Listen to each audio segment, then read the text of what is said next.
Bonjour, bienvenue à tous dans cet épisode du Medcast. Aujourd'hui, item 82 sur l'altération aiguë de la vision. Pour la première fois, on passe sur un item d'ophtalmologie. Enfin, pour la première fois. En tout cas, un item complet. Donc, on commence tout de suite avec l'histoire. C'est parti. Le combat était sur le point de reprendre avec les ennemis qui se relevaient un à un. Mais la fatigue commençait à faire vaciller nos héros.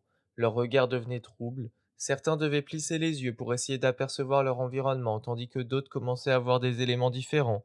Les formes se mélangeaient, des flashs coupant leur vision et des taches volaient dans leur champ de vision. Milo, de base, par son âge, avait sa vision qui se détériorait, mais son état se compliquait. Il commençait à voir les objets devant lui se déformer, son propre bâton ne semblait plus très droit. Mais d'ici à côté n'a pas l'habitude d'avoir un enchaînement d'événements aussi grand et le mettant en si grande difficulté. Il sentait la pression grandir au fil du temps. Il commençait à avoir un mal de tête, puis il se mit à vomir et voyait flou à chaque nouveau mouvement, comme si une masse venait empêcher son œil de s'adapter directement de l'intérieur. Pour l'instant, il était encore à la limite suffisante pour être utile au combat, mais Julie lâcha un léger grognement. Il se retourna vers elle, et le temps que sa vision s'adapte, il se rendit compte qu'elle avait la tête baissée, main posée sur l'œil. Elle secoua un coup sa tête, et Médicis vit son œil, rouge vif. Contrairement à celui de Milo qui était blanc et ne semblait pas causer de douleur. Aucune des trois atteintes ne semblait avoir besoin d'un traitement en urgence, que ce soit par des médicaments ou par un acte directement dans l'œil. Quoi qu'il en soit, il n'y avait plus le temps. Les premiers ennemis s'étant remis de leur choc redonnèrent l'assaut. La stratégie était simple, se battre en continu jusqu'à épuisement des adversaires. Le nombre allait faire la différence. La stratégie fit rapidement ses preuves. Aucun membre du groupe n'avait encore subi de coup direct de la part de ses assaillants plutôt faibles. Mais Trizy, cette fois-ci, subit un coup de masse. Elle avait vu l'ennemi arriver, s'était décalée pour esquiver le coup, mais son bras, étant à la limite, prit le coup.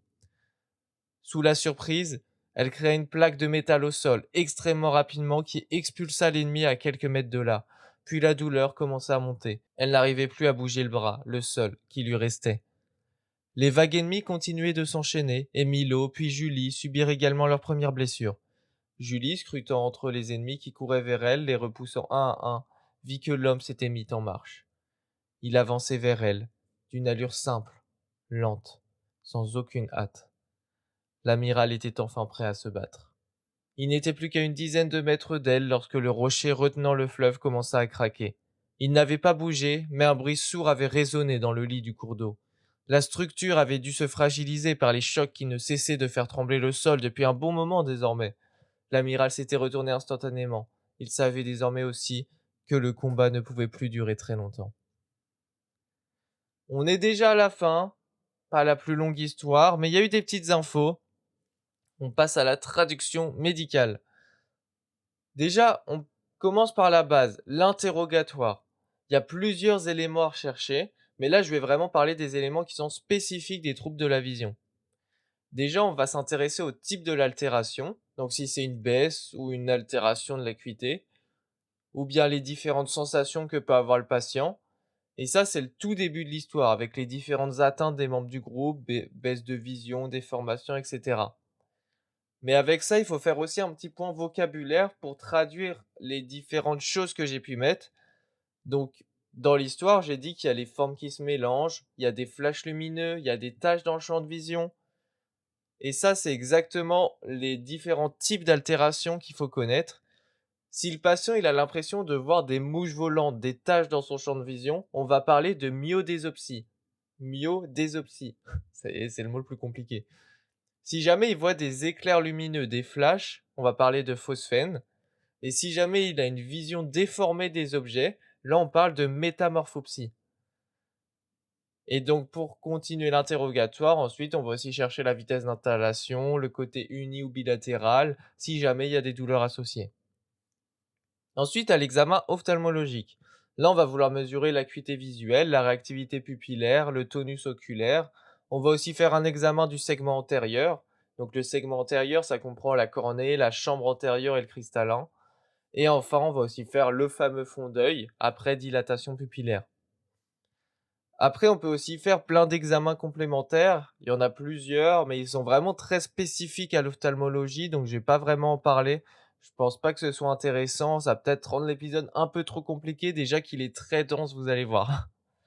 Donc là, on va passer aux étiologies, auxquelles peuvent mener tous ces examens, l'interrogatoire, les examens cliniques, les examens complémentaires. Ensuite, on peut en déduire des étiologies. Et là, on va différencier 2 grands cas. Il y a ceux où on a un œil rouge douloureux et ceux avec un œil blanc et indolore. C'est ce qui différencie Milo et Médicis de Julie dans l'histoire. Dans le premier cas, donc le cas œil rouge douloureux, on va retrouver une baisse d'acuité visuelle avec un œil rouge et douloureux. Je me répète. Dans ce cas, ce sera une atteinte plutôt du segment antérieur, donc l'atteinte de Julie. Premièrement, parmi les étiologies, on retrouve la kératite aiguë. Là, on va avoir des douleurs importantes, une photophobie et un blépharospasme.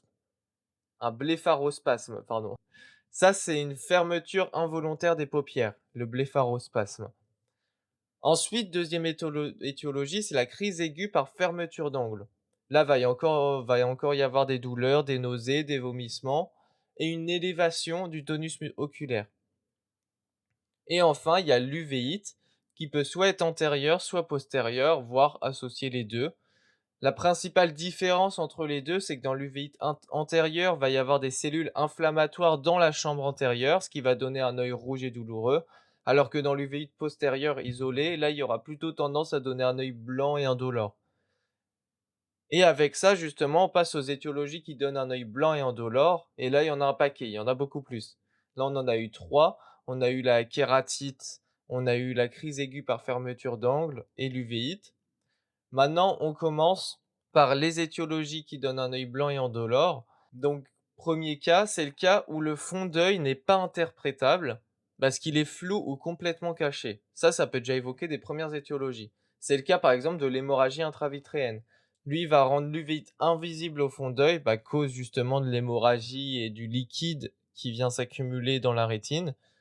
C'est aussi le cas dans l'uvite intermédiaire où le fond d'œil n'est pas interprétable. Si le fond d'œil il est bien visible et anormal, là on a pas mal de causes. Déjà, on peut avoir une occlusion de l'artère centrale de la rétine. Donc là, la baisse de l'acuité, elle sera brutale et profonde. On va observer au fond d'œil une macula rouge cerise avec un œdème blanc rétinien ischémique de la rétine interne. Un autre cas, c'est l'occlusion de la veine centrale. Au contraire de l'artère centrale, cette fois-ci la veine centrale. Mais cette fois-ci, la baisse d'acuité, elle va être beaucoup plus variable.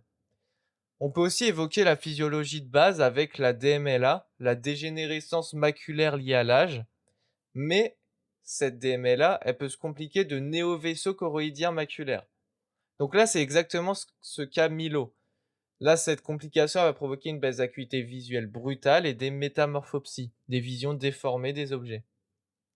Ensuite, on va parler de la neuropathie optique ischémique antérieure. Vous voyez, j'enchaîne un peu les étiologies, je sais que ça fait un peu catalogue, mais j'essaye de vraiment donner les points importants de chaque étiologie. Donc cette neuropathie optique ischémique antérieure, c'est une baisse d'acuité unilatérale, brutale, avec une diminution du réflexe photomoteur. Souvent, cette neuropathie, elle est plutôt liée à l'athérosclérose, mais il faut rechercher une maladie de Horton, parce qu'elle nécessite une corticothérapie en urgence. Et la maladie de Horton, globalement, c'est une artérite inflammatoire.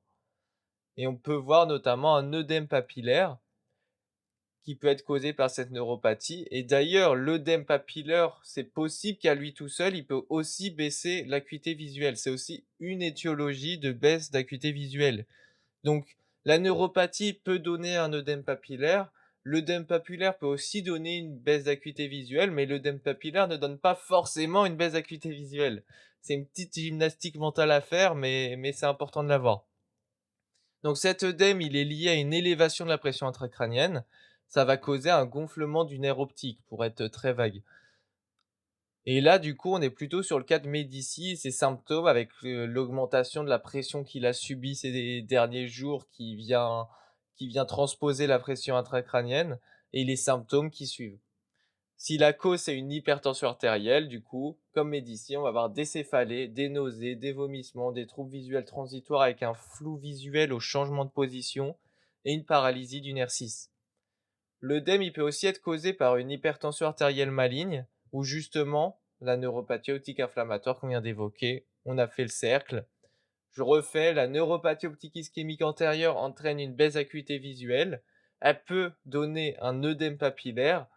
Cet œdème papillaire peut aussi à lui tout seul donner une baisse d'acuité visuelle et peut être causé par, la neuropathie optique ischémique antérieure. Bon, c'était un peu compliqué, j'espère que j'ai réussi à être un peu clair. Enfin, la dernière étiologie qui donne un œil blanc et indolore, c'est le décollement de la rétine régmatogène. Ça, c'est lié à une déchirure rétinienne qu'il faut traiter chirurgicalement. Ça, c'est une urgence chirurgicale en soi.